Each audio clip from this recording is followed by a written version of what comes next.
Приветствую вас, друзья, в творческой студии Елены Тюриной. Сегодня мы с вами нарисуем миниатюрные работы, так как маленький формат не дает нам углубляться в какие-то детали, которые нас отвлекают, и мы будем рисовать большими массами, большими цветовыми отношениями, цветовыми пятнами, свет, тень. Я взяла мелкозернистую наждачную бумагу, которую купила в строительном магазине. Будем мы рисовать осенний пейзаж. Золотая осень приносит очень красивые краски. Приступим мы к разметке нашей композиции. Я беру мелок Канте и Пари и начинаю с верхней работы. Определяю, что у меня будет в этой работе больше неба, чем земли. Здесь у меня некий холм, дерево на переднем плане. Я его чуть-чуть сдвигаю от центра. И группа из березок. Наверное, вот таким образом. Здесь будет 3 березки. Даже 4, наверное. И далее там маленькие тоненькие березки и лес.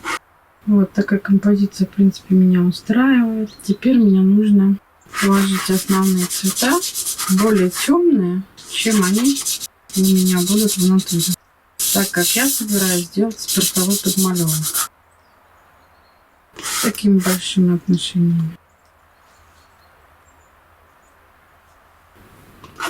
Это все мелкие концы, да?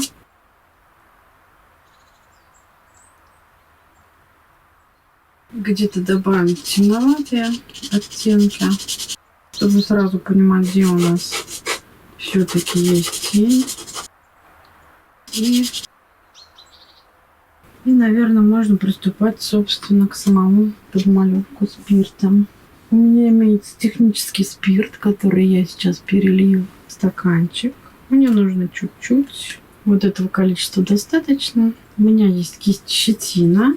Вот здесь спирт попал, капнул мне таким большим пятном. Но не будем обращать внимания. Мы начинаем с подмалевки неба. Кистью щетина. Щетина натуральная. Спирт очень быстро сохнет, поэтому мне нравится с ним работать. Для чего мы это делаем? Чтобы была некая такая цветовая подложка.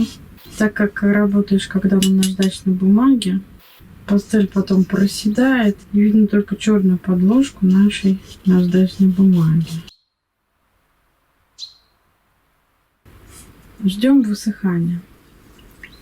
А наш спирт окрасился в цвета пастели. Частички пастели осядут на дно нашего стакана, и можно будет более светлый, неокрашенный спирт слить опять в какую-то емкость. Видите?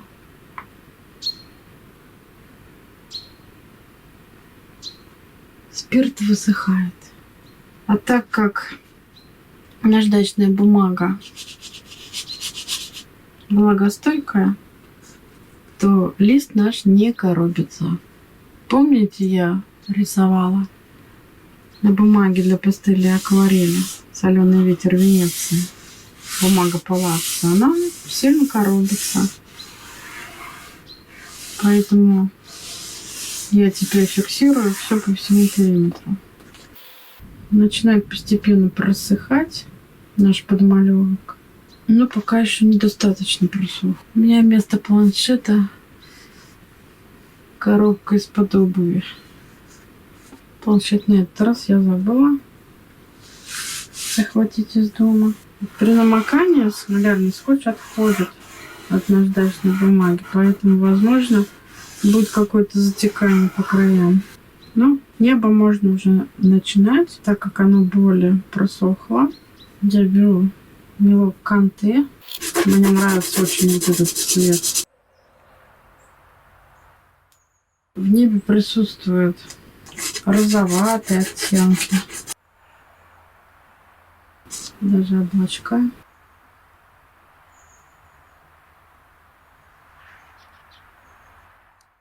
У меня есть вот такой поролончик от какой-то упаковки. И при помощи его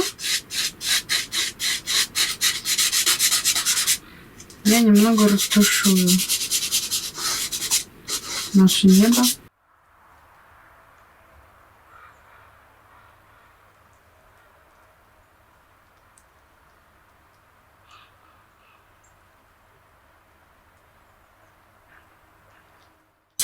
Наждачная бумага позволяет наносить множество слоев пастели. Но к небу мы еще вернемся, хотя хотелось бы сделать здесь посветлее. Здесь к краю наших деревьев тоже чуть-чуть посветлее небо. Где-то просвечивает сквозь деревья.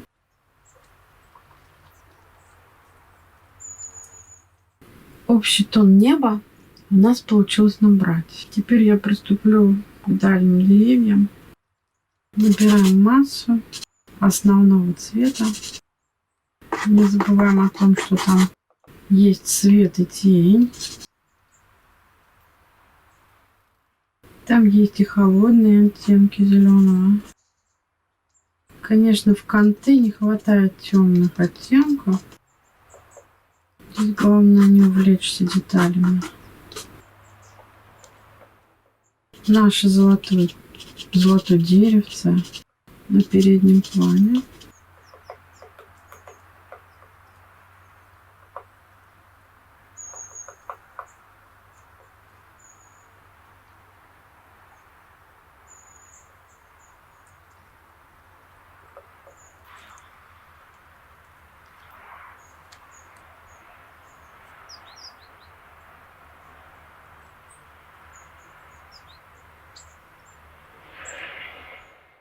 Наметим кое-где ствол березы.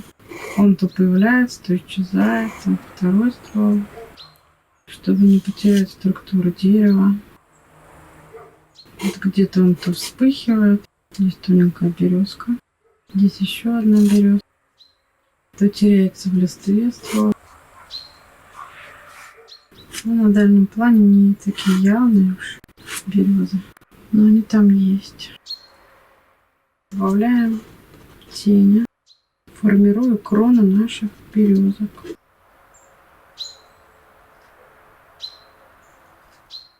Чтобы ваши золотые листочки загорелись на дереве на переднем плане, нужно, конечно, добавлять тени.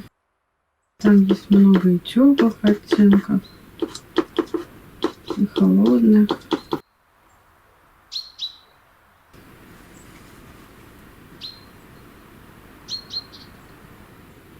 Но это еще не все. Продолжаем работу.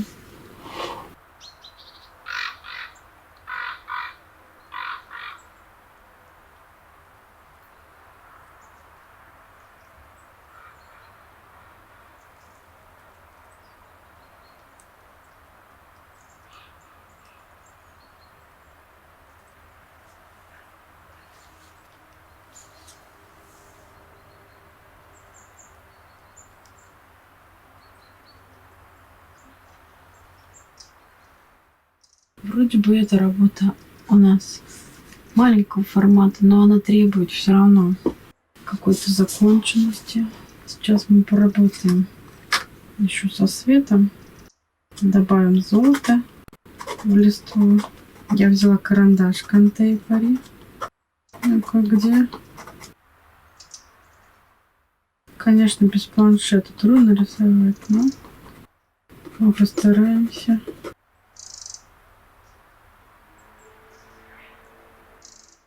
Настало время прорисовать на переднем плане травки. Просто для этого нужен, конечно, цвет более темный, которого у меня нету ни в одном наборе. Нужно, конечно, подкупать стеля, но я думаю, придется обходиться тем, что есть. Вот сверху, если класть черный, он смешивается с предыдущим первым слоем. Раньше я любила рисовать миниатюры, но потом меня долго переучивали на монументалиста. И вот сейчас приходится вновь вспоминать, как же работать в малом формате. Тут особо не разгуляешься, но и проработка мелких деталей также не особо поддается, конечно. Многие пастелисты избегают черный цвет, и у них работы такие более такие светлые получаются.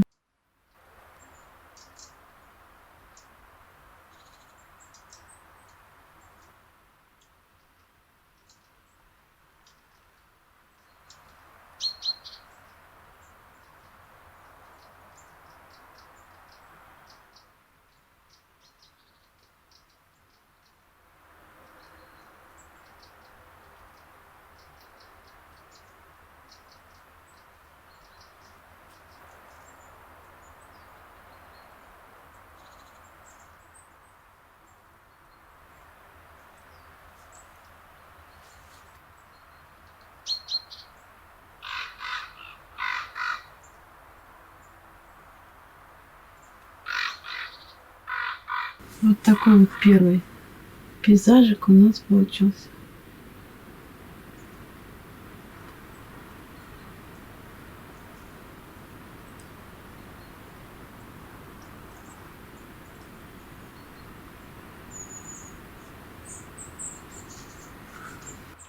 Хотела бы показать еще один способ, пока у меня тут все сохнет.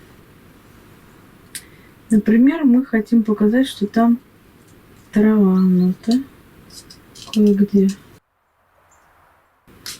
Можно взять и мелок какой-то. Так как у меня кое-где семена должны быть, мне приходится и черный набрызгивать, да, какой-то. Мы можем также добавить в листву золото. Нужно просто понимать, куда нам нужно крошить и какой цвет. Наш пейзаж изменится. Берем теперь кальку, кладем ее. Желательно, конечно, ее зафиксировать. Берем скалку и начинаем вот так вот катать по работе. Можно и не скалкой, можно просто руками это сделать.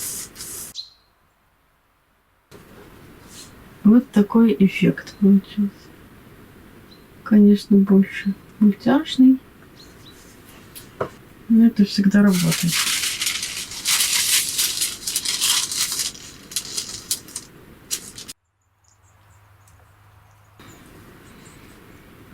Вот наш пейзаж.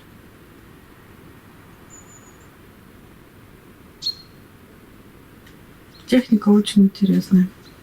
Надеюсь, мой мастер-класс вам пригодится. Пишите свои комментарии, подписывайтесь на канал, если вы еще этого не сделали, чтобы не пропустить новые интересные публикации. И до новых встреч, друзья, на канале Творческая студия Елены Тюриной.